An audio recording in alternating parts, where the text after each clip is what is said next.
Bien, buenos días con todos. Vamos a comenzar con nuestra sesión el día de hoy. Eh, Lamentablemente no puedo activar mi cámara y no sé por qué razón. Ya veremos, ya. Tener que consultar eso. Vamos a compartir la pantalla para poder tomar asistencia.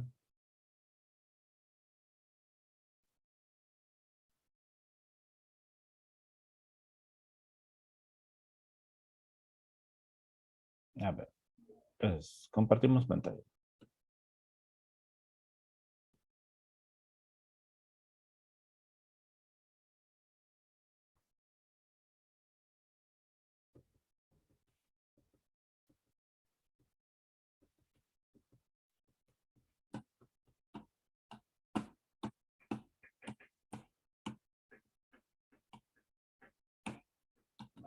No, no hay que ver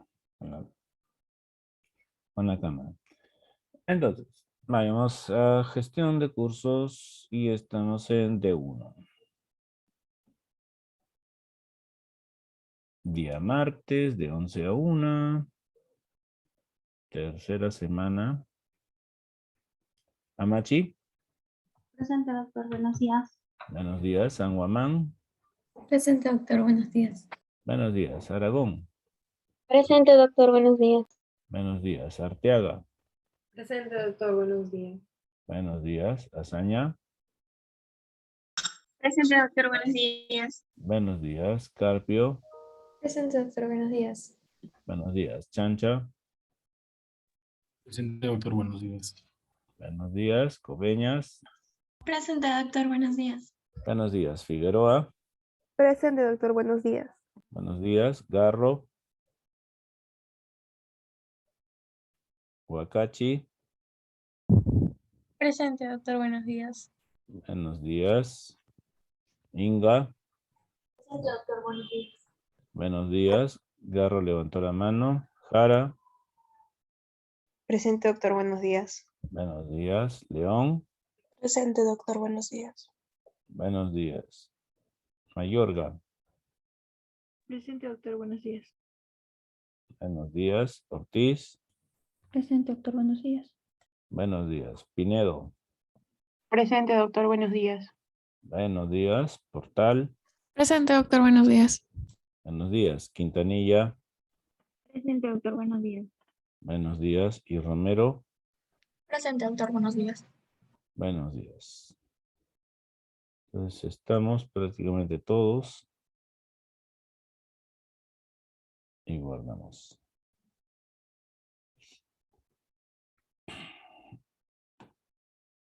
Bien, entonces... Tutun, tutun. Ya.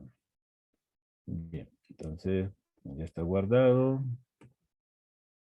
y dejamos de compartir para irnos con nuestro registro personal y ahí ver.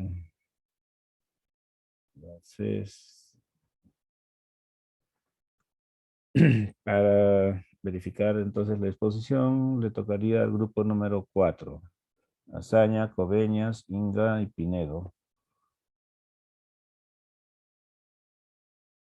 Entonces, vamos a ver.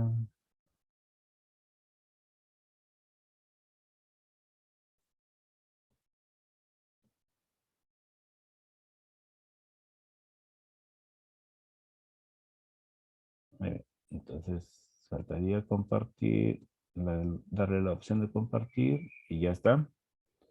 Así que cuando comiencen, pueden entonces activar la cámara.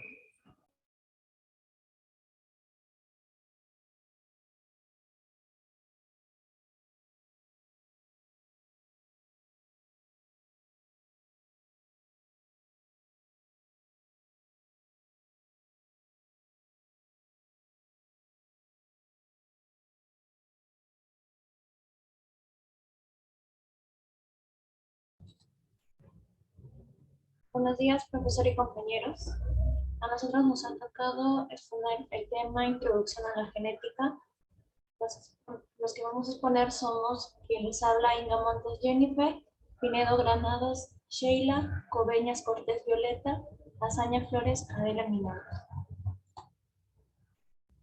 Para empezar, tenemos que explicar la definición de los genes, que son secuencias de ADN que codifican productos celulares, como los ARN y proteínas, y ocasionan la aparición de un determinado rasgo de carácter.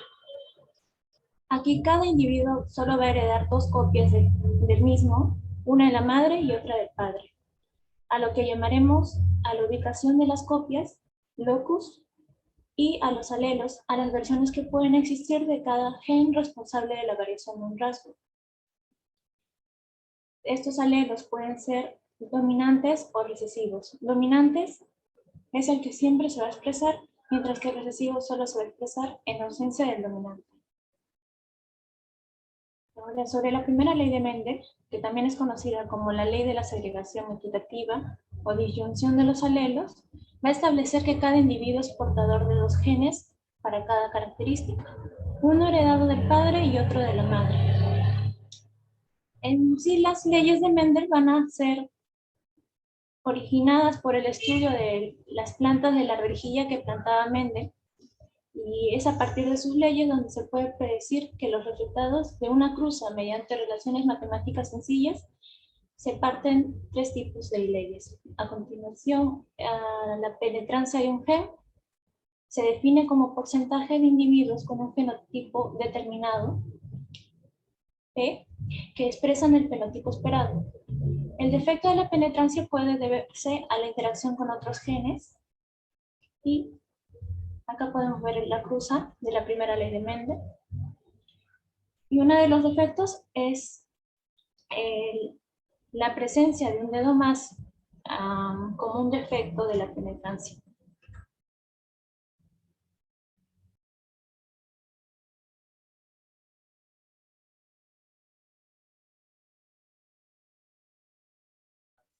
Bueno, continuando con la exposición, vamos a hablar de la dominancia incompleta. Esto se va a definir como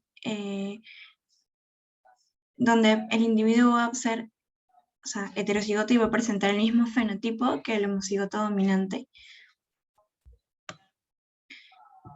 Esto se puede ver en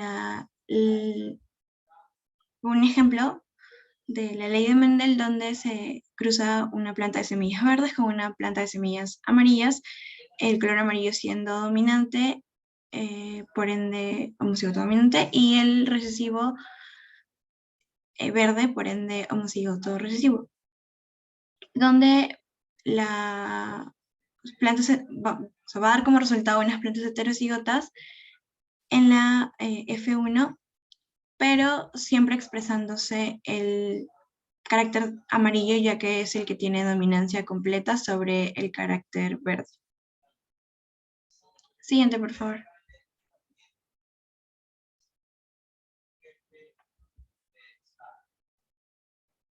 Otro ejemplo de esto, por ejemplo, es el hecho de por qué algunas personas podemos enrollar la lengua en U y otras personas no.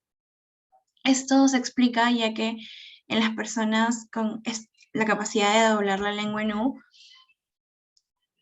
tienen un gen que por ende tiene dominancia completa sobre el alelo que determina la incapacidad de hacerlo. Así los homocigotos dominantes y los heterocigotos, ya que si son heterocigotos, el gen dominante va a expresarse por encima del recesivo. Para este gen pueden enroscar la lengua y formarla como la letra U, mientras que los homocigotos recesivos son incapaces de hacerlo. Siguiente, por favor. Bueno, otro término que vamos a explicar es lo que es la dominancia incompleta. Esto para definirlo, podemos decir que significa que el gen dominante no va a lograr encubrir por completo la expresión del gen recesivo, sino que ambos se van a expresar parcialmente. En los individuos heterocigotos, va a aparecer un tercer fenotipo diferente del dominante y diferente del recesivo. Va a aparecer entonces un fenotipo intermedio, por eso se dice que otro nombre con el cual se le conoce a la dominancia incompleta es la herencia intermedia. Por ejemplo, aquí tenemos dos tipos de plantas, las flores rojas que van a ser un gen recesivo, y las flores blancas que son, perdón, un gen dominante y las flores blancas que son un gen recesivo.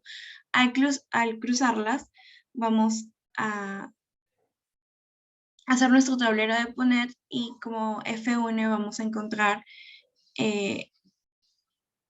dos gametos heterocigotos. Al cruzar los dos gametos heterocigotos, por ende, vamos a tener que de la progenie 25% van a ser dominantes, por ende de color rojo, 25% blancos, por ende recesivos, y el 50% que vendría a ser el tercer fenotipo que se forma, van a ser heterocigotos y de color rosado. Siguiente, por favor.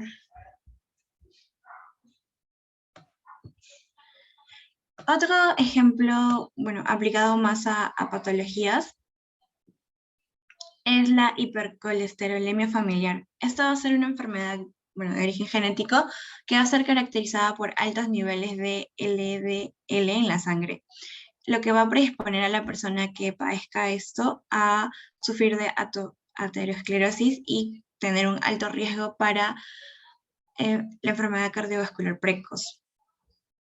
Esto se va a deber, o bueno, se va a producir netamente a que la herencia del receptor de LDL anómalo va a codificar el receptor que es anormal, entonces las células no van a poder ser endocitadas por las lipoproteínas como se observa en el esquema. Tenemos que se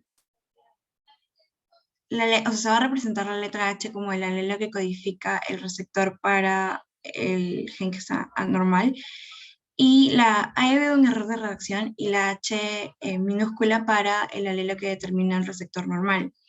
Entonces, vamos a tener que los homocigotos recesivos van a tener una colesterolemia normal, mientras que los homocigotos dominantes van a tener niveles de colesterolemia 5 veces mayor, por encima de lo normal, ¿no? Y van a estar expuestos a padecer ataques cardíacos desde los 2 años de edad, mientras que los heterocigotos van a padecer la enfermedad, pero presentando un fenotipo intermedio, ya que su nivel de colesterol en sangre va a ser el doble de lo normal, pero sí van a tener un riesgo de sufrir ataques cardíacos a partir de los 30 años de edad. Siguiente, por favor. Ahora vamos a explicar lo que es la codominancia. Esta va a ser una relación entre dos versiones de un mismo gen.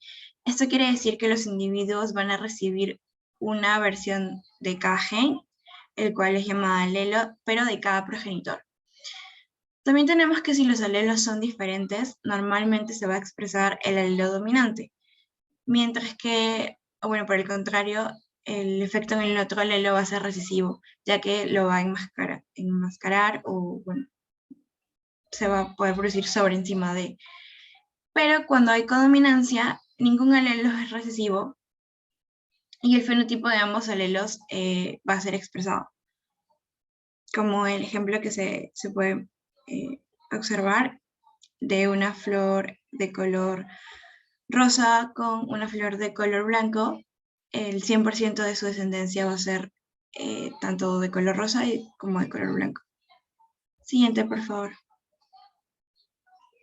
Otro ejemplo de esto es en las personas que tienen alelos múltiples, ya que van a codificar antígenos que también son llamados aglutinógenos, que se van a presentar en los glóbulos rojos.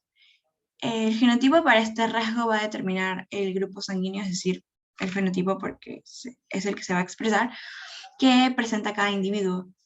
Como se puede observar en la tabla, los alelos IA y B van a codificar los antígenos A y B, respectivamente.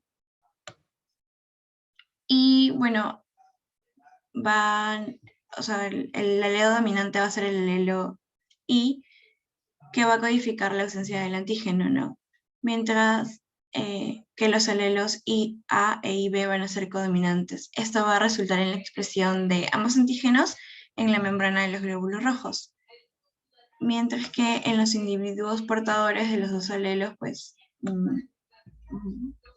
se van a expresar de esa manera. Siguiente, por favor. Y bueno, en resumen, tenemos 3 tipos de herencias. La dominancia incompleta, donde el fenotipo del heterocigoto es igual al del homocigoto dominante. En la dominancia incompleta, que el fenotipo del heterocigoto es intermedio entre el fenotipo de los dos homocigotos.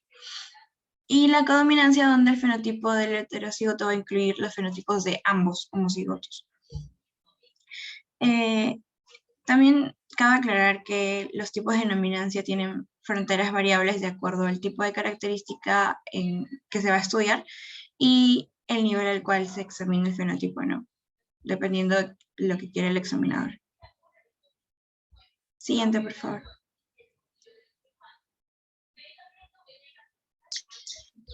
Bueno, para proseguir con la exposición, nos toca hablar a partir de lo que es la segunda ley de Mendel. Siguiente, por favor. Bueno, en esta ley, ¿qué es lo que vamos a ver? Según lo que dice en la segunda ley de Mendel, lo que trata de referirse es a la herencia simultánea de 2 o más caracteres a partir de un progenitor. ¿Qué establece? Esto va a establecer que esta herencia va a ser de tipo independiente. ¿Y por qué? Porque esto se va a verificar siempre y cuando para los genes que se encuentren ubicados en lo que son en distintos pares homólogos. Porque ya que muchos de estos se pueden segregar al azar y durante la gametogénesis, específicamente en lo que es en la anafase 1. Siguiente, por favor. Bueno, ahora vamos a explicar lo que es el ligamiento. En la parte del ligamiento, básicamente se va a denominar ligamiento ¿a qué? A la herencia conjunta de los genes que van a estar ubicados en el mismo cromosoma. Dado que este cromosoma pasan completos de gametos en gametos, durante la parte de lo que es la meiosis, los genes de un mismo cromosoma se van a heredar juntos, en este caso, como lo ven en la imagen. Ahora, en este esquema, lo que vamos a ver es lo siguiente. Los pares de genes, tanto AA y BB, se van a heredar independientemente. ¿Y esto a qué? Debido a que están ubicados en distintos pares de homólogos. Así, cuando las gametas van a poder llevar las combinaciones tanto a B, A y B, lo que pueden ver en las imágenes, tanto A y B mayúscula, A mayúscula, B minúscula, minúscula, B minúscula, y A y B minúscula en este caso. Sin embargo, puede que no muchas de estas herencias independientes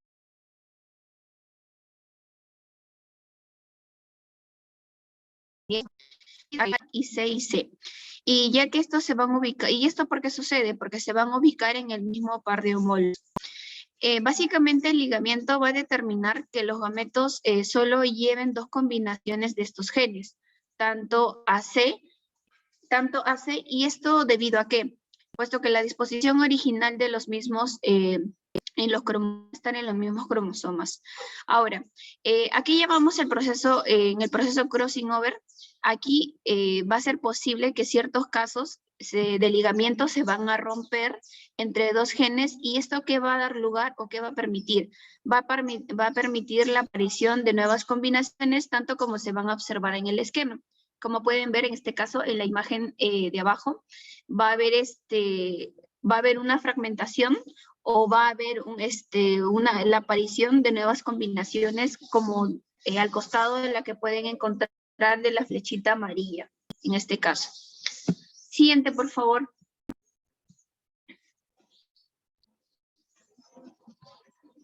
Ya, ahora viene lo que es la herencia poligénica. Aquí en este caso, se va a analizar, bueno, como indicaba la lectura, se van a analizar los caracteres afectados, ¿no? Por un solo par de genes. Y muchas de esas características fenotípicas van a ser resultados de acuerdo a la interacción entre varios pares de genes. Ahora, ¿a qué llamamos la herencia poligénica? En este caso va a ser la presencia o la herencia del color de piel, como pueden ver ahí en las imágenes, o de la estatura. Y estos rasgos, ¿qué van a depender? Van a depender de la influencia de varios pares de genes, cuyo efecto es de tipo aditivo. En este caso, las herencias van a ser cuantitativas, debido a que el fenotipo va a resultar de la cantidad de alelos dominantes y recesivos que van a ser heredados en todos los pares de genes que van a determinar los rasgos. Ahora vemos un ejemplo. Siguiente, por favor. Ahora vemos un ejemplo. En este caso, si un rasgo cuantitativo va a estar determinado por 3 pares de genes, dicho rasgo va a alcanzar su máxima expresión fenotípica en el individuo con el genotipo AA, CC y BB. Y en este caso, la mínima va a ser en el individuo de genotipo ya antes mencionado, pero con una estatura en este tipo baja, como lo podemos observar en la curva de Gauss o de distribución normal. Va a haber aquí un pico donde va a alcanzar máxima expresión, donde la persona que está más alta va a tener el genotipo AACCBB mayúscula y el individuo que está de estatura baja, él va a tener la mínima expresión del genotipo, ¿no? Y a su vez, el mismo fenotipo puede ser determinado por varios genotipos distintos, ¿no? Como pueden ser las distintas combinaciones. Y en estos patrones de herencia, tanto la población va a presentar una variación fenotípica continua y una distribución de frecuencias de una típica curva, como pueden observar en la imagen, la curva de Gauss. Siguiente, por favor.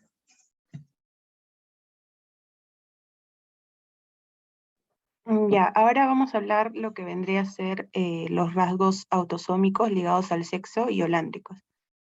Primero que todo, tener en cuenta que el cariotipo humano va a estar constituido por lo que son 44 cromosomas somáticos y 2 cromosomas sexuales, ¿no?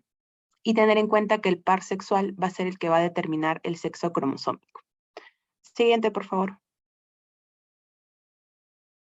Bien, ahora como pueden observar en la imagen, se hablan de rasgos y regiones, y uno de ellos son los rasgos autosómicos. Estos rasgos autosómicos son los que son determinados por genes que se van a ubicar en zonas autosomas.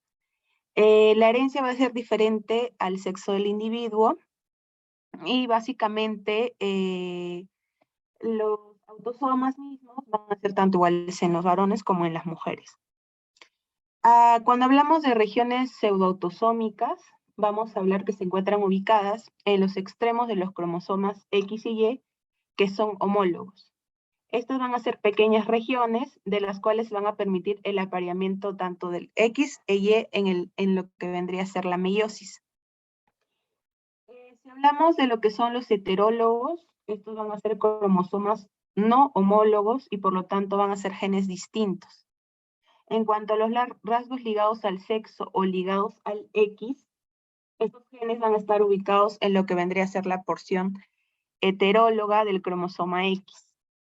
Al igual que los genes holándricos o ligados al Y, estos genes van a estar ubicados en la porción heteróloga del cromosoma y van a ser exclusivamente en lo que vendría a ser los varones. Siguiente, por favor. Bien, ahora vamos a hablar de lo que vendría a ser los cromosomas sexuales. Los cromosomas sexuales tenemos el cromosoma X y el cromosoma Y. Si hablamos del cromosoma X, este es su metacéntrico y la mayoría de sus genes, de sus cromosomas sexuales, se encuentran en este cromosoma.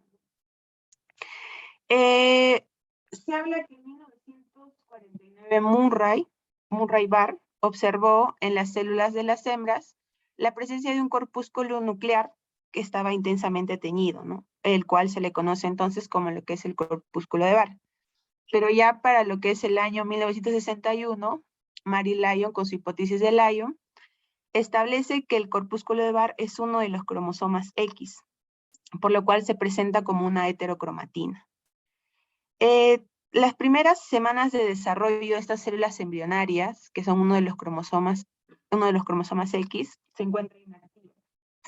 Entonces, una vez inactivo este X, todas las células descendientes mantienen inactivo el mismo cromosoma. Y es por ello el resultado de que los clones de estas células van a expresar en sí un cromosoma X materno y otros van a expresar un cromosoma X paterno. Siguiente, por favor.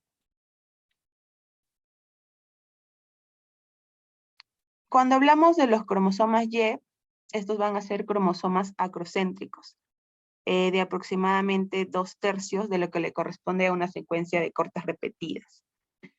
Dentro del cromosoma Y se ubica el gen CRY, que este gen básicamente es el determinante del testículo y causante de diferenciación de los genitales masculinos durante el desarrollo embrionario. Entonces, ¿qué sucede ante la ausencia de este gen?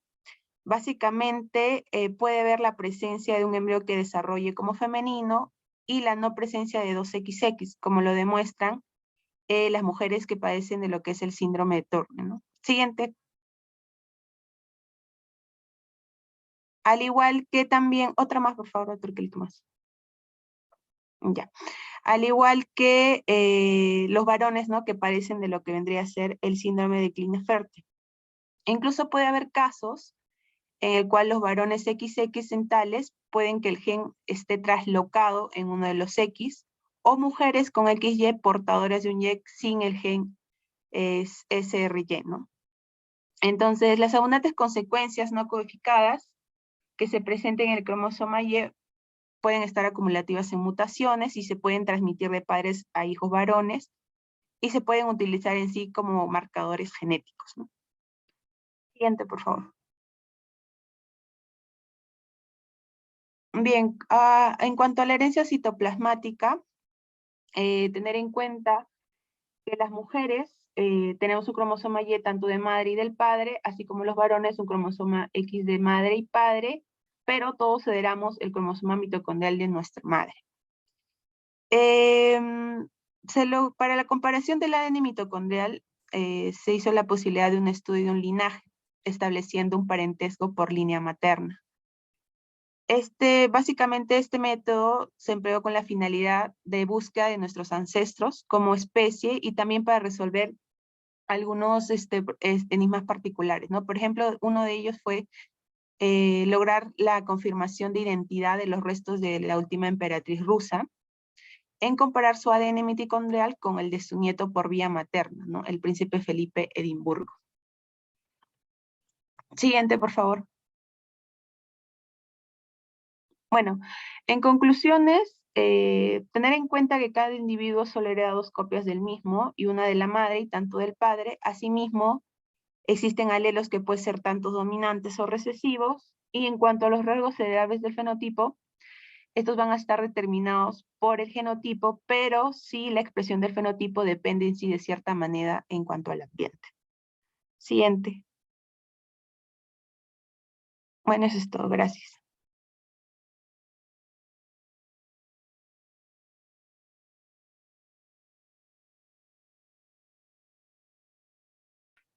Bien, entonces, ¿qué hemos escuchado? Bueno, sigo con el problema de mi cámara, pero vamos a hacer entonces una referencia a lo que hemos seguido escuchando y en base a eso también vamos a ir sacando algunos conceptos, ¿no? Y unas preguntas. A ver, para el resto de sus compañeros. Eh, por ejemplo,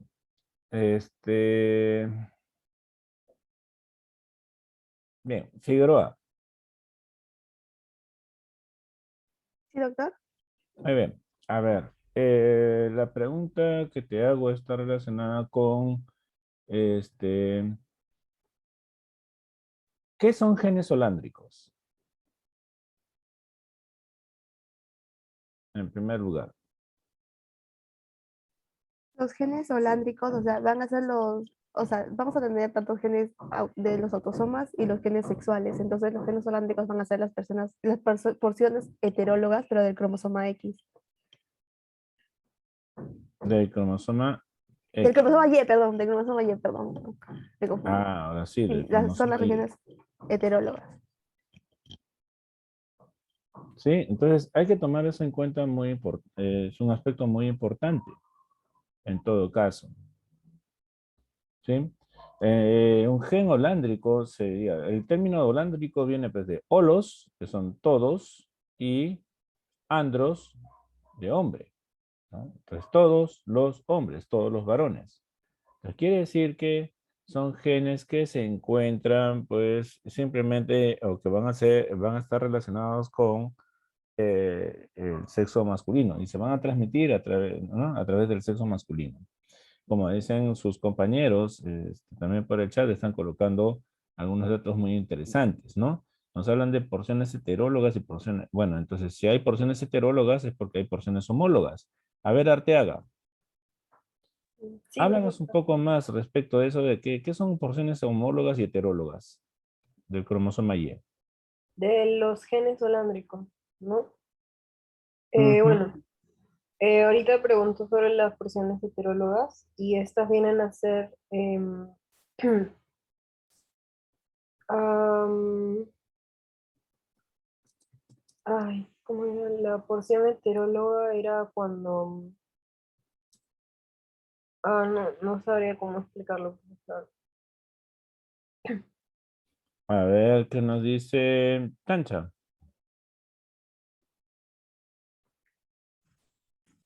Profesores, sí, buenos días. Buenos días. Como bien señalamos, tenemos porciones heterólogas y porciones homólogas, y dentro de las porciones heterólogas mencionamos a que los cromosomas sexuales pues no van a ser homólogos, ¿no? Por el mismo nombre de decir heterólogos y diferentes, van a tener genes distintos, y a esta denominación de tener genes distintos se le va a clasificar de heterólogos. Y un ejemplo muy claro que se menciona, creo que es acerca del cromosoma X, que van a tener un nombre muy peculiar conocido como rasgos ligados al sexo o ligados al X, donde eh, van a resaltar características homocigóticas dominantes, recesivas y heterocigóticas, porque como sabemos las mujeres presentan dos X, y en cambio en un varón va a ser diferente porque solo vamos a hablar de genes homocigóticos y dominantes y recesivos, porque solo va a haber un gen X. Y agregar que esas porciones heterólogas del varón van a ser conocidos como genes holándricos o ligados al Y, por el mismo hecho de ser exclusivos del varón. Por el mismo hecho de ser exclusivos del varón, ¿no? Muy bien, entonces ese es un punto importante. Si son exclusivos del varón, eso quiere decir entonces que las mujeres no pueden recibir estos genes. Por lo tanto, por nada del mundo debe haber posibilidad de que una mujer reciba un gen holándrico, ¿cierto? Entonces, ya viene el concepto, pues, de que deben estar en regiones que exclusivamente pertenezcan al X, perdón, al Y, ya que hay regiones en donde asumimos que existe, pues, que pueden ser compartidas entre el X y el Y. A esas regiones son las que se conoce con el nombre de regiones homólogas, ¿sí? Entonces, ahí está la variación. Entonces, con respecto a lo que viene a ser homólogo y heterólogo. ¿De acuerdo? Entonces, ese es un punto muy importante que considerar. Entonces, los genes holándricos solamente son transmitidos de padre, varón, a hijo, varón, debido al hecho de que hay cromosomas, ¿no? Está el cromosoma Y de por medio, ¿no? Que se transmite el cromosoma Y nada más de varón a varón. A ver, Wakachi, Diana. ¿Y por qué no está Wakachi, Diana? Presente, doctor. ¿por qué es necesario que existan regiones homólogas entre el X y el Y? Ah, lo que pasa es que justo en esta región es donde va a ocurrir ese apareamiento, ¿no? Y la segregación de la meiosis, ¿no? Por ejemplo, para la formación de espermatozoides, así como le había escrito. ¿Mm? Ah, ¿me logró Pero tiene escuchar? que ocurrir, sí, y que tiene que ocurrir, ¿qué me decías? Esa parte, si no te logré escuchar bien. O sea, en esta región es donde va a ocurrir ese apareamiento y esa segregación, ¿no? De la meiosis. Por ejemplo, para la formación de espermatozoides y todo ello. Ya, pero a ver, vamos con las funciones más básicas. Tiene que haber regiones homólogas entre el X y el Y para que haya específicamente apareamiento. ¿Y con qué fin? ¿Cuál sería el fin en sí? Lo que decías. Para que se dé la meiosis, la formación de espermatozoides. La meiosis es la formación de esperma. Vamos a la meiosis. ¿Qué parte de la meiosis estaría relacionado o no con o estaría relacionado con el hecho de que hayan regiones homólogas entre el X y el Y?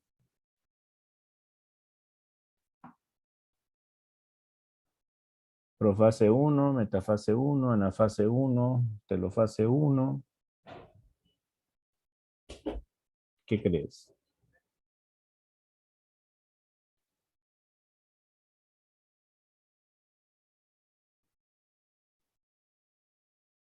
¿Por qué es Bueno, necesario del apareamiento, como dices tú?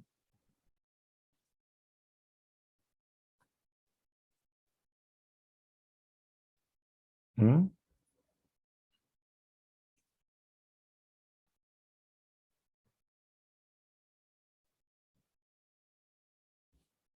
Porque hay necesidad de un apareamiento entre el cromosoma X y el Y. Ya más o menos lo habías estado indicando. A ver, ¿qué me dice Ariana Carpio? Sí, el apareamiento ocurriría en este caso en en la metafase 1 de la meiosis. Y es importante porque posteriormente, cuando se dé la etapa de la anafase, cada uno de estos dos cromosomas tiene que ser segregado y dirigido a un solo gameto. Para la metafase 1, ¿no? Es lo más importante. ¿Por qué razón? Porque en la metafase 1, ¿qué encontramos? ¿Qué es lo que ocurre en la metafase 1? En la metafase 1 ocurre que los cromosomas homólogos están ubicados en el plano ecuatorial. Los cromosomas homólogos, ¿no? Muy bien, perfecto. Entonces, por ahí va el asunto. ¿Sí? Entonces, tenemos que conseguir un apareamiento de cromosomas. Eso ocurre en profase 1, en realidad. ¿Ok? Se ocurre en el concepto de sinapsis. Pero finalmente ese apareamiento está llevando la posibilidad, pues, de que los cromosomas homólogos se mantengan juntitos y puedan entonces orientarse en la placa ecuatorial. Los cromosomas homólogos. ¿Ok? Entonces, eso va a permitir después que en anafase 1, haya una separación, pues, de cromosomas homólogos. Entonces, ese es un aspecto fundamental, pues, de la meiosis, ¿no? Así aseguramos que todas las células hijas tengan exactamente el mismo número de cromosomas y, por lo tanto, tengan exactamente los 30.000 genes. Claro que pueden haber alelos diferentes, pero están todos los 30.000 genes. Ok, por eso que estas regiones homólogas, ahora vamos a acuñar un término adicional. Esas regiones homólogas del cromosoma X y el Y, que permite que haya este apareamiento, ¿no? Este alineamiento, por más que son cromosomas diferentes, pero permite el alineamiento, se conoce con el nombre de regiones pseudoautosómicas. A partir de ahora vamos a conocerlas bajo ese concepto. Son regiones de los cromosomas, pero pseudoautosómicas. Pseudo, o sea, se asemejan. ¿Sí? Se asemejan, ¿no? A eso es lo que se refiere entonces con el término pseudo. Se asemejan mucho una región que está en los cromosomas autosómicos. En el sentido de qué? Después de que tienen la misma secuencia, pues, de que son homólogos. ¿Ok? Entonces, más adelante en el curso, nosotros vamos a ir a escuchar la palabra, pues, pseudoautosómica. Y ya saben, ¿qué es una región pseudoautosómica? Es la región del cromosoma en donde hay secuencias homólogas entre el cromosoma X y el Y. ¿De acuerdo? Muy bien, perfecto. A ver, otra cosa más hemos escuchado en el seminario que nos pueda considerar? Bueno, hace un repaso, ¿no? De todo lo que viene a ser los conceptos mendelianos. Y ahí me gustaría entonces ahondar un poco más. ¿Qué pasa con la herencia, por ejemplo, entre rasgos dominantes? A ver, Ortiz. Sí, doctor. Muy bien. ¿Qué pasa con los rasgos cuando un rasgo es dominante? ¿Qué pasa? ¿Cómo se transmiten? ¿Qué proporciones? ¿Por qué razón se transmiten en esas proporciones? Etcétera. Bueno, en este caso, lo que va a corresponder básicamente va a ser con la primera ley de Mendel, que nos dice que los rasgos dominantes en este caso van a dominar por sobre los rasgos recesivos, por tanto van a presentar ¿cómo se llama? El fenotipo igual. Eso lo vimos en la primera ley de Mendel más que nada. Ya, pero ahora háblanos respecto a cómo se transmiten. Por ejemplo, ¿cuál es la probabilidad de transmisión de un rasgo dominante, autosómico dominante? Bueno, en la proporción de 3:1. La proporción 3:1. Y el riesgo de transmisión a nivel de población, básicamente, ¿cuál es? ¿En porcentaje se refiere, doctor? Sí, un En porcentaje. este caso sería un 75%. Por 3:1, 75%. ¿Quién me dice? En población. No, ya no como ley de Mendel, ¿no? Sino a nivel de población así. Generalmente, ¿cuál es el porcentaje que encontramos?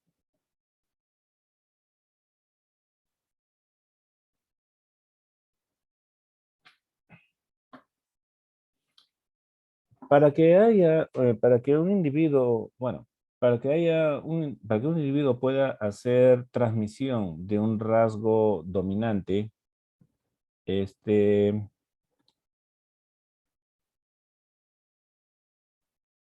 ese individuo, ¿qué debe ser?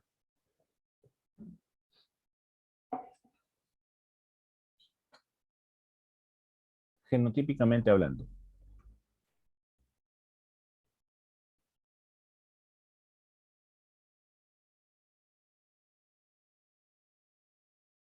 ¿Mm? ¿Cómo debería ser el genotipo de un individuo para que éste pueda transmitir un rasgo dominante? Doctor, ¿podría ser un homocigoto dominante o un heterocigoto? Ya, un homocigote dominante o un heterocigote. Muy bien, ya. Ahora la pregunta es, ¿qué creen ustedes que sería lo más frecuente? ¿Que sea homocigote, que haya homocigotes dominantes o que haya heterocigotes? A ver, tú misma, si me dices. ¿Heterocigoto? Heterocigoto, ¿no? ¿De acuerdo? Entonces, consideremos ese aspecto.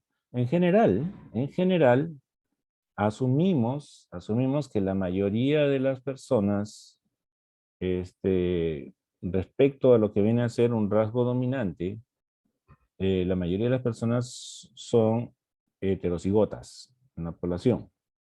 Hablando de población, ¿de acuerdo?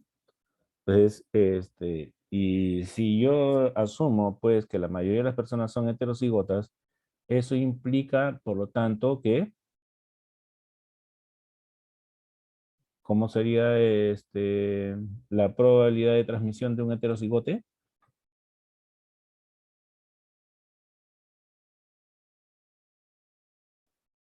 ¿25%, 50%, 75%?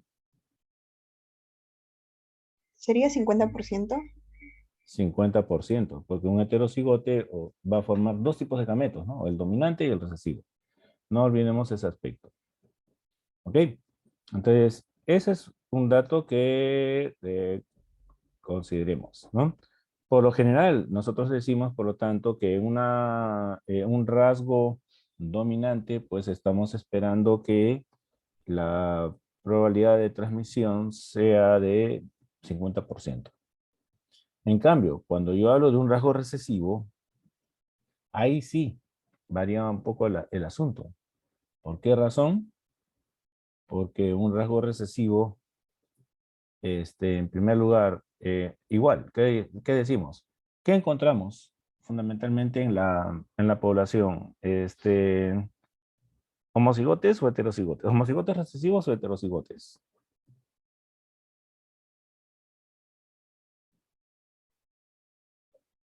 Heterocigotas. Sí, y heterocigotes. Y para que el hijo salga recesivo, no solamente es cualquier cruce, ¿no? Entonces, si la mayor parte de la población es heterocigota, entonces, por lo tanto, yo espero que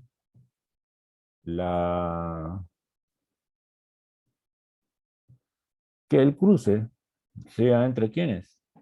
Sea entre heterocigotes. ¿Cierto? ¿De acuerdo? Ese es entonces un punto. Y dos heterocigotes. ¿Qué pasa con dos heterocigotes? ¿Cuál es la probabilidad de que de dos heterocigotes un hijo salga homocigote recesivo? O sea, recesivo. Sería el 25%, doctor. El 25% según la ley de Mendel, ¿no? Entonces, ahí tenemos el punto. Ahí están las diferencias en cuanto a que lo que nosotros consideramos, pues, las probabilidades esperadas de transmisión de rasgos dominantes con respecto a rasgos recesivos. En general, ¿no? Estamos, por ejemplo, no, claro, a nadie se le va a pedir, pues, que de un momento a otro, tomen en cuenta, de un momento a otro nosotros tengamos totalmente frescos, ¿no? Cuál es la probabilidad de transmisión, etcétera, ¿no? El genotipo y todo lo demás. Pero por esa razón hablamos un poco a la población general, ¿no? A lo general. Entonces, un rasgo dominante. Muy bien. Para que un rasgo dominante pase al hijo, recuerden, y se exprese en el hijo, pues bastaría que uno de los padres nada más tenga el alelo dominante. El otro padre le puede transmitir el recesivo o el dominante, cualquiera. Basta que un solo padre nada más dé el alelo dominante y el hijo ya va a tener fenotipo dominante, ¿correcto? Entonces, si es así, bajo ese criterio, entonces yo asumo pues que la probabilidad de que un hijo tenga el fenotipo, o tenga el rasgo dominante, depende de uno de dos. Porque incluso, y esa es la razón por la cual decía hace un momento que asumimos que todos o la gran mayoría de personas en la población son heterocigotas. Entonces, un heterocigote transmite un medio, ¿no? La transmisión es un medio. Lo veo de otra manera también. Si es necesario, solamente, si bastaría que uno de los padres le dé el alelo dominante al hijo, como son dos padres, uno de dos. Entonces sigue siendo la probabilidad de transmisión un medio. ¿Ok? Para rasgos dominantes. Pero cuando yo hablo de rasgos recesivos, ahí sí hay una serie de restricciones. Por el hecho de que el hijo, para que tenga el fenotipo recesivo, necesariamente tiene que ser homocigote. Homocigote recesivo. ¿Ok? Y si es homocigote recesivo, entonces quiere decir que los dos padres le deben haber transmitido el alelo recesivo. Pero es más probable encontrar portadores que encontrar homocigotes recesivos en la población. Por lo tanto, por eso yo asumo que el cruce, para que un hijo salga recesivo, el cruce debe ser, por lo menos, ¿no? En la gran mayoría de los casos debe ser de dos heterocigotes. y 2 heterocigotes tienen 25% de probabilidad de tener hijos con un rasgo recesivo, ¿no? Que están expresando un rasgo recesivo. ¿Ok? Ese sería un punto nada más, entonces. A ver, ¿qué otra cosa más podemos hablar aquí? De lo que viene a ser este tema de herencia mendeliana. Por ejemplo,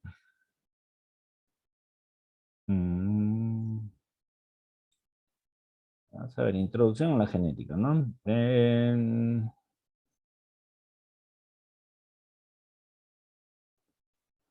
A ver. Portal. Doctor, disculpen, mi compañera Portal, su internet está fallando, por eso le han botado el Zoom. Estoy tratando de entrar. Va a ser bien difícil. Ahora sí, se va a quedar sin evaluación oral. Vamos a ver, ojalá que se arregle en el entretanto. Entonces, León. Vamos con León. Sí, doctor. A ver, háblanos por favor de lo que vienen a ser los rasgos, la codominancia.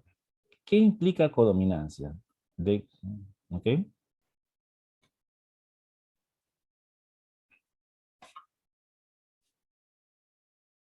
¿Qué significa codominancia? Sí, doctor. Ese es como cuando dos genes son dominantes y se van a expresar, ¿no? Y ambos se van a expresar. ¿Ya? ¿Qué más? Y en este caso, bueno,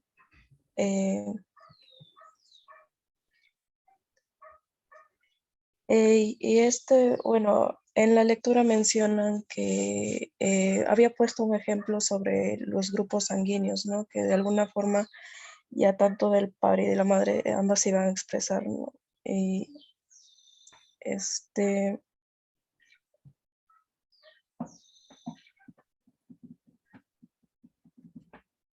no recuerdo más, doctor.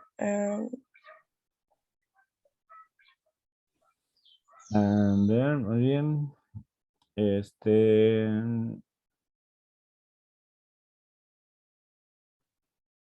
A ver, Garro.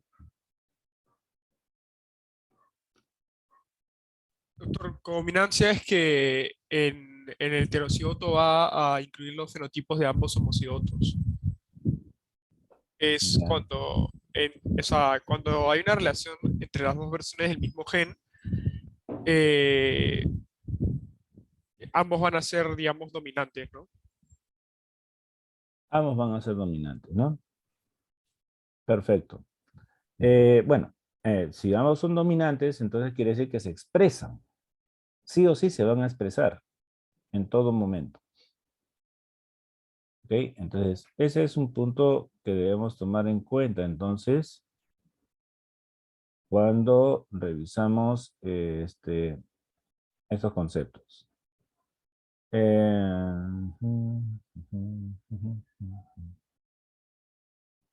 Bien. Vamos a ver entonces, ¿qué otros temas podemos encontrar cuando hablamos de aquí?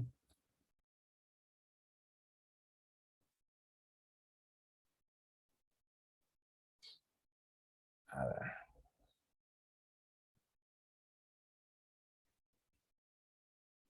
Vamos a ver, entonces, ahora, otro aspecto que nos habla la lectura tiene que ver con la llamada herencia citoplasmática.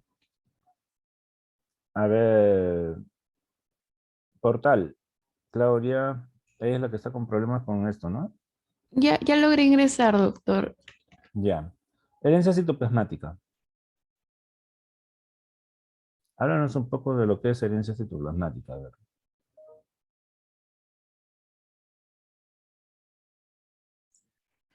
Ya, sobre la herencia citoplasmática, ¿verdad? Ya, aquí es cuando se menciona de que las mujeres van a heredar los cromosomas X tanto de su padre y de su madre. En cambio, los varones van a heredar solo el cromosoma X de su madre y el Y de su padre. Y y que todos también vamos a heredar el cromosoma mitocondrial netamente de nuestra madre, ¿no? Y también se menciona de que en las células animales va a existir esta herencia citoplasmática y también nuclear del ADN mitocondrial, y que esta herencia netamente se da por vía materna. Por vía materna, ¿no? Muy bien, una herencia citoplasmática, y eso está relacionado pues por el hecho de que hay organelas, ¿no? Organelas que están en el citoplasma y por lo tanto que no tienen nada que ver con lo que viene a ser con el material nuclear. Entonces, recuerden que en el material nuclear, ahí es donde vamos a encontrar pues lo que viene a ser el gen, ¿no? O sea, los genes que son heredados, han sido transmitidos por el padre, junto con los genes que son transmitidos por la madre. ¿Sí? Entonces, ahí, en ese punto, ¿no? Es donde vamos a encontrar este concepto, ¿no? De fecundación. Pero entonces, en las organelas que están en el citoplasma, pues no hay ningún tipo de injerencia de genes paternos, ¿no? No entra nada del citoplasma del espermatozoide en todo caso, ¿no? Y solamente vamos a tener ahí, pues, información que estaba en el ovocito antes de la fecundación. Y por lo tanto, es información materna. ¿Sí? Es información materna. Entonces, bajo ese criterio, pues definitivamente, entonces no vamos a ver nada de injerencia paterna. Muy bien. A ver, Romero, Camila. Sí, doctor. Tomando en cuenta entonces este concepto de herencia citoplasmática y para nosotros específicamente herencia mitocondrial, ¿no? Pues, en plantas hablaríamos de herencia citoplasmática tanto para mitocondrias como para cloroplastos también, ¿no? Ok, pero aquí en este caso para nosotros es herencia mitocondrial, ¿no? Cuando hablamos de herencia citoplasmática hablamos de herencia mitocondrial. ¿Cómo sería la transmisión? Entonces, ¿cuál es la consecuencia de una herencia mitocondrial para los mecanismos de transmisión? ¿Cómo podríamos deducir? O sea que, o sea, ¿Cómo se todas transmiten a los hijos? Ujú. todas las madres van a transmitir el mismo ADN mitocondrial a todos los hijos, ¿no? O sea, todo el árbol va a tener el mismo ADN mitocondrial. Con respecto a la línea. Ya, todos los hijos van a tener el ADN mitocondrial de la madre. Ujú. Ya, perfecto. Y de ahí, a ver, Aragón. Sí, profesor.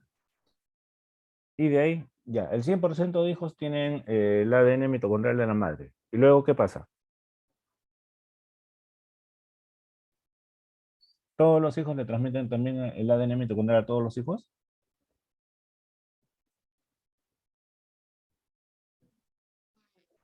No, no, porque como estamos hablando de ADN mitocondrial, que solo la madre lo va a transmitir, pues no serían todos los hijos, no es de especial los varones, sino solo las mujeres.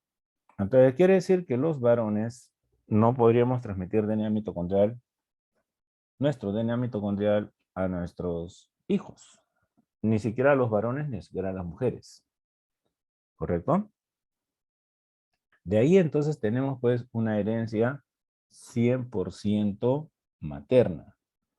Si bien es cierto, de la madre a todos los hijos, de los hijos, solo las hijas mujeres se lo transmitirían a todos sus hijos.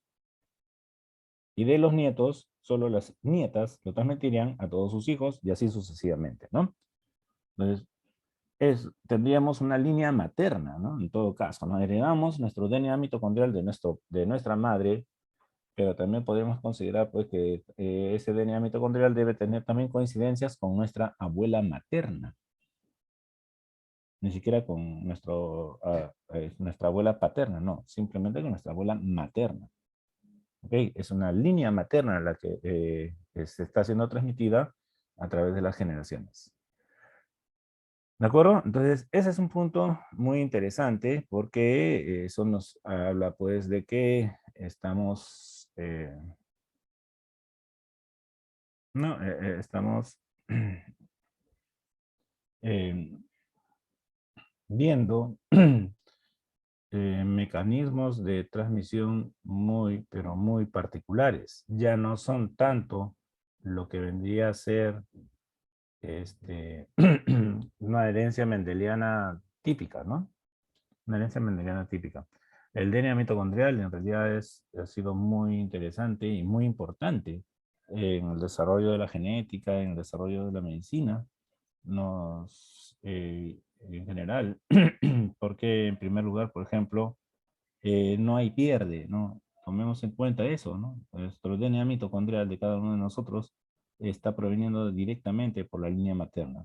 Y eso podría servir, por ejemplo, en casos de, de la medicina forense, sí, ha servido muchísimo para poder, por ejemplo, identificar restos de personas, ¿no? A las cuales no han podido ser identificadas de otras maneras, ¿no? Por este aspecto que es fundamental, ¿no? Eh, Ustedes deben ya, seguro que habrán escuchado, ¿no? Que hace muchos años, justo en la época de Navidad, pues hubo un incendio muy, pero muy, muy devastador en la zona de Mesa Redonda, en las cuales pues el fuego fue tan grande que prácticamente calcinó, ¿no? Volvió cenizas a muchas personas en muy pocos minutos. Imagínense eso, ¿no? Nos volvió así, cenizas prácticamente.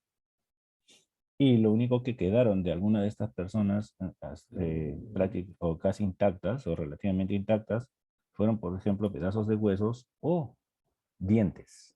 En algunas personas ni siquiera los huesos pudieron ser recuperables, y solamente pudieron observarse o identificar dientes enteros.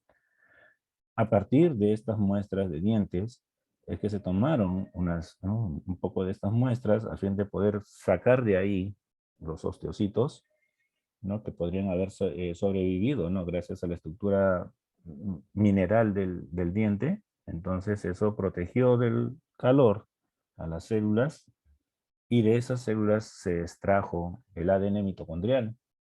Y de esa manera se pudo reconocer, algunos casos se pudieron reconocer pues de que habían personas, ¿no? Que personas habían fallecido en esta tragedia, ¿no? En la historia han habido otros casos en donde el análisis del ADN mitocondrial para medicina forense ha sido muy importante, ¿no? Para poder así de esa manera identificar personas a través de su ascendencia materna, ¿no? De su ascendencia materna. Muy bien. Perfecto.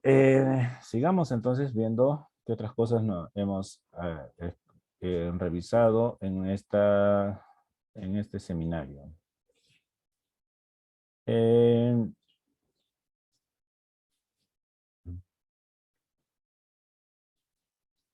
Ya, por aquí hay en la lectura teníamos un aspecto muy interesante, que es lo que ya nosotros también habíamos estado hablando en la teoría. Y eso estaba referido, por ejemplo, a lo que viene a ser, bueno, vamos a ver. Ya, herencia poligénica, ¿no? Sobre respecto a herencia poligénica. A ver, Anguamán. Sí, profesor. Muy bien. Háblanos de la herencia poligénica. ¿Qué es herencia poligénica? ¿A qué se refiere? Bueno, es cuando se da la interacción de varios pares de genes, ¿no? Como se mencionó en la exposición, puede presentarse tanto en el color de piel como en la estatura. ¿Ya?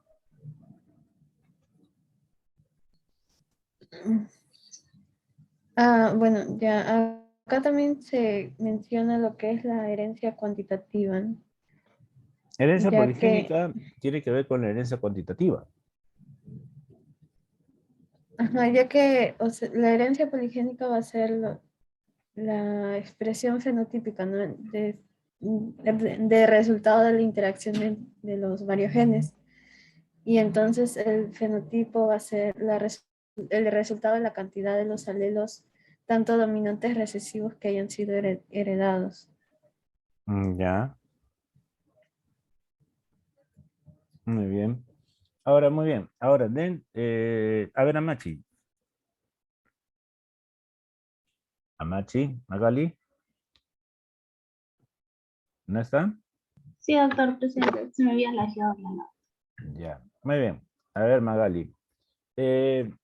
Dentro de lo que viene a ser la herencia poligénica o cuantitativa, como has escuchado con tu compañera, hay ciertas características para la transmisión de estos rasgos, ¿no? Del fenotipo de estos rasgos.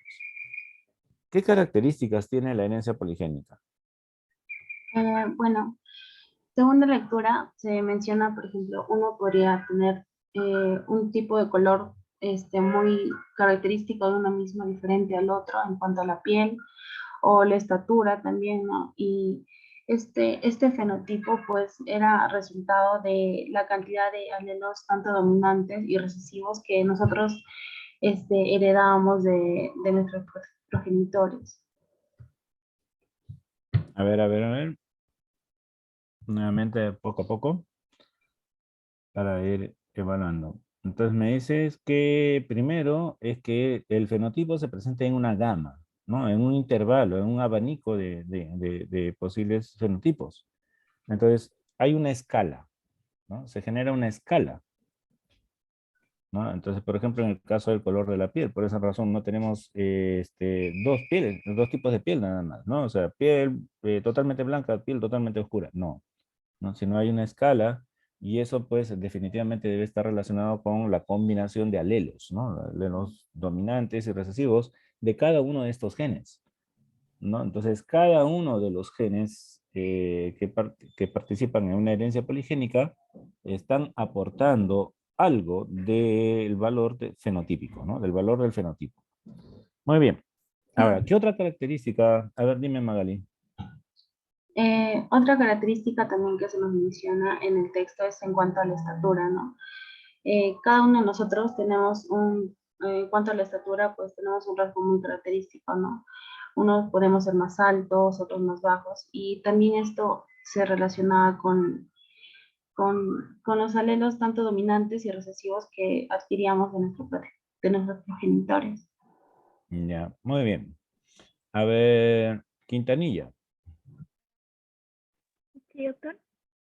Muy bien. A ver,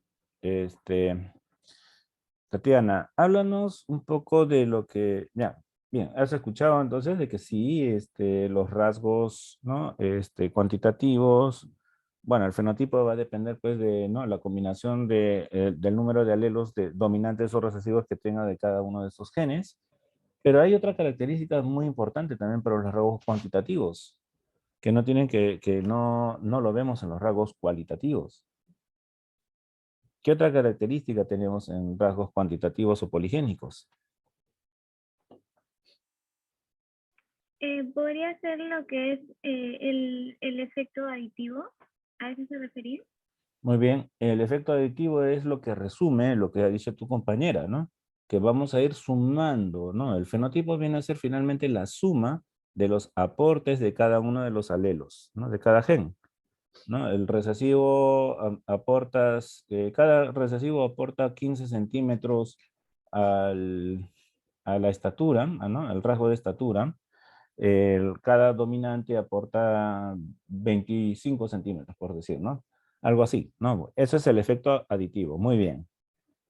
¿Algo más, aparte de efecto aditivo?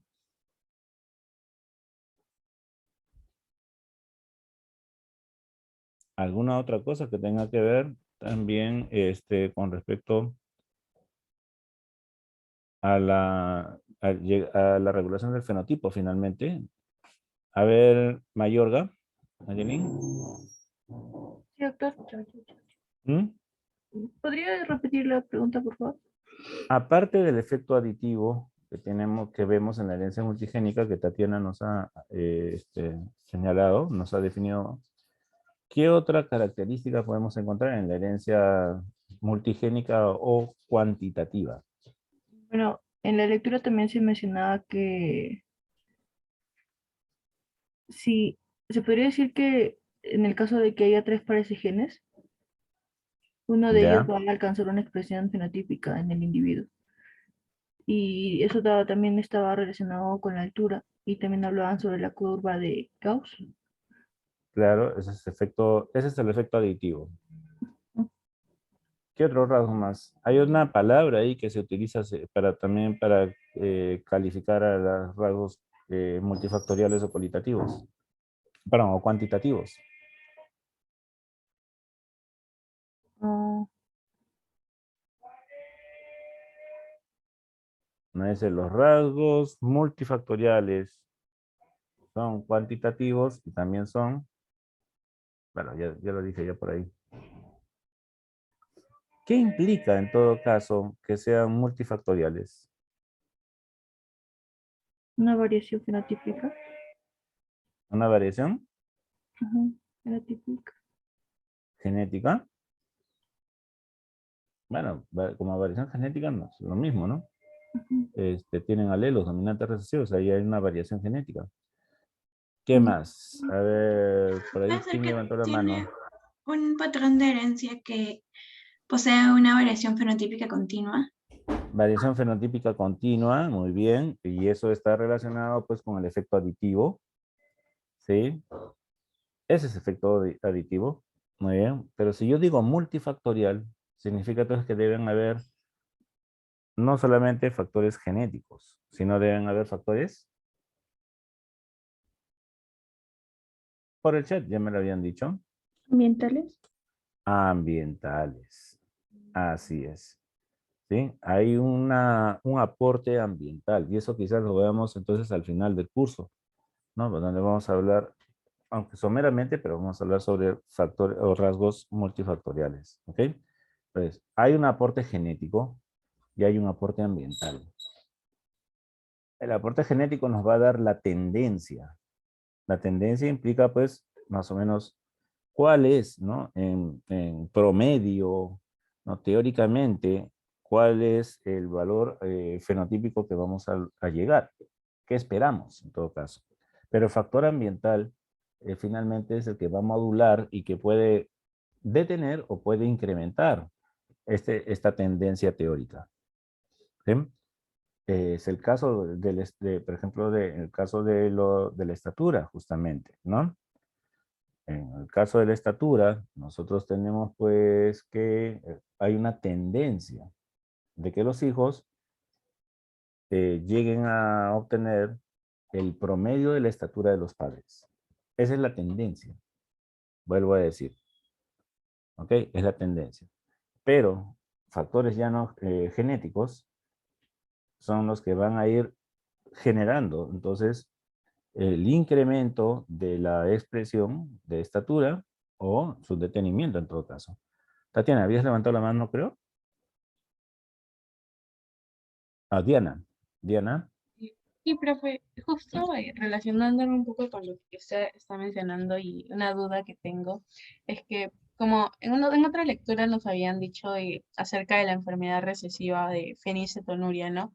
En el que, o sea, estaba como que muy relacionada la relación entre el genotipo y un factor ambiental. Entonces, podría decirme que esta enfermedad recesiva de la fenilcetonuria también es parte o tiene mucho que ver con la herencia poligénica. Hay una diferencia ahí. En realidad, la fenilcetonuria es monogénica. Está asociada a un gen, nada más, a la mutación que puede haber en un gen.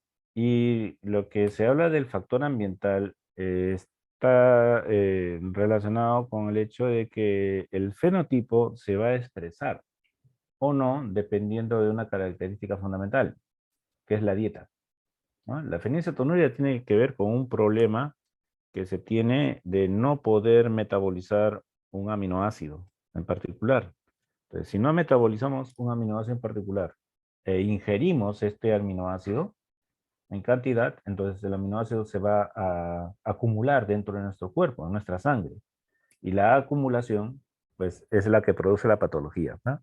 Entonces, el factor ambiental ahí está relacionado con el hecho de que si comemos proteínas donde está el aminoácido, pues la persona con fenilcetonuria va a tener una serie de daños, va a sufrir una serie de daños.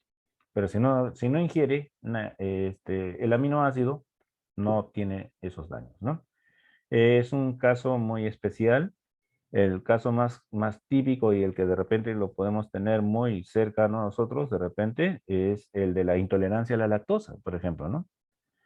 En donde también vemos pues que hay personas que al no poder metabolizar la lactosa, pues las bacterias intestinales sí metabolizan lactosa, pero desencadenan pues producción de gases, ácidos orgánicos, y esos ácidos orgánicos afectan el pH del epitelio gastrointestinal, hay liberación de agua y eso desencadena entonces diarreas, ¿no? Todo asociado a la ingesta de leche. ¿Sí? Esa es la base de la intolerancia hereditaria a la lactosa, ¿no? Entonces, pero si la persona no ingiere leche, no va a tener esos problemas, ¿cierto? No va a tener esos problemas. Entonces, en estos casos donde hay herencias monogénicas, pero el factor ambiental es fundamental, ¿no? Para poder regular la expresión de la enfermedad. En realidad, entonces, ese factor ambiental lo conocemos con el nombre de factor desencadenante, ¿no? El caso de la leche, ¿no? Mientras que no se tome leche, pues un intolerante a lactosa no pasa nada, es fenotípicamente normal, ¿no? Por ejemplo, ¿no? Ese es un factor desencadenante, ¿no? Y podríamos hablar de otros rasgos también donde hay factores desencadenantes, ¿no? En el asma, por ejemplo, ¿no? Consideremos eso, ¿no? El asma también tiene un factor desencadenante, ¿no? La polución, la presencia de granos de polen o alguno, ¿no? O el polvo o las esporas de hongos, ¿no? En zonas totalmente húmedas, etcétera. Todo eso puede hacer que desencadena el cuadro asmático. Pero si esta persona no se va a exponer a estos factores, pues entonces no hay no hay crisis asmática, ¿no? Entonces, por lo tanto, no hay fenotipo. ¿Sí? Pero el asmático, cuando yo hablo de asma, yo lo defino, ¿no? La crisis que tiene que ver, cuando llega incluso a la necesidad, pues, de nebulación y todas esas cosas, ¿no? Entonces, sí se define fenotípicamente, pero si no se expone a los alergenos, pues no hay cuadro, ¿no? No hay crisis, no hay cuadro fenotípico, ¿no? Entonces, ahí es donde hablamos de factores desencadenantes. En el caso de los factores o de los rasgos multifactoriales o cuantitativos, el factor ambiental está participando dentro de la expresión fenotípica, ¿no? No es que de un momento a otro si está o no está, no, sino que durante toda la vida el factor ambiental ha ido desencadenando el proceso o no, ¿no? O sea, el desarrollo no. ¿Qué se me ocurre? Por ejemplo, ¿no? Supongamos el caso del cáncer. Por esa razón el cáncer se considera un rasgo multifactorial. Existen varios genes que están asociados al desarrollo del cáncer. ¿Ok? Pero en muchos tipos de cáncer, no solamente la base genética es la que va a producir la enfermedad, ¿no? Hay hay cánceres muy genéticos en donde ahí sí, yo veo, ¿no? O sea, analizo la historia familiar, ¿no? Ese es por ejemplo, el caso del cáncer colorectal, por ejemplo, ¿no? O sea, si una persona ha tenido parientes que han sufrido de cáncer colorectal, hay una probabilidad, ¿no? Mayor que la del promedio de la población a que esa persona sufra de cáncer colorectal, ¿no? Y si el pariente que ha sufrido de cáncer colorectal es muy, muy cercano a él, entonces supongamos que es su papá, su mamá o un hermano, la probabilidad de que esta persona sufra de cáncer colorectal se incrementa más todavía. Hay más riesgo. ¿Ok? Entonces ahí se le da una serie de datos o de cuidados que podría tener, ¿no? Para tratar de evitar pues, el desarrollo del cáncer colorectal, ¿no? Ahí hay entonces una base genética muy grande. Pero otros cánceres, por ejemplo, la base genética es pequeña y más bien dependen mucho más de la base ambiental.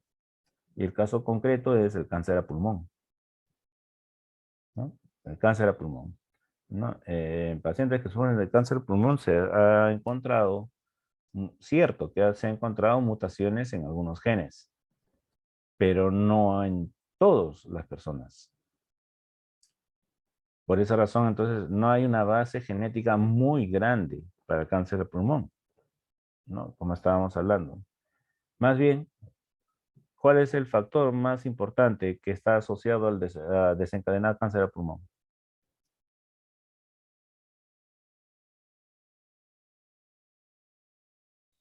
Hello, ¿El cigarro, doctor? el tabaquismo, ¿cierto, no? El tabaquismo, ¿no? Muy bien, entonces, ya ven, y tabaquismo, ¿no? Fumar no es un aspecto genético, ¿no? Entonces, fumar es un factor ambiental, ¿no? Estilo de vida, bueno, con respecto a fumar, ¿no? Está bien, ¿no? Básicamente, ¿no? Entonces, el médico ni siquiera pregunta, ¿no? Ni siquiera pregunta si fuma o no fuma, ¿no? El médico lo que pregunta directamente es cuántos cigarros fumas al día, ¿no? Busca frecuencias, incluso, ¿no? Entonces, ahí vemos, entonces, eso, ¿no? Los rasgos multifactoriales, los rasgos poligénicos, tienen una base genética, pero también, no olvidemos, tiene también una base ambiental, ¿no? Una base no genética. Está relacionado, pues, con la presencia o no de algún agente o un factor ambiental, el cual poco a poco va a ir modulando el fenotipo, ¿no? Como les decía. ¿Ok? No sé si hay una consulta. No sé si hay una pregunta.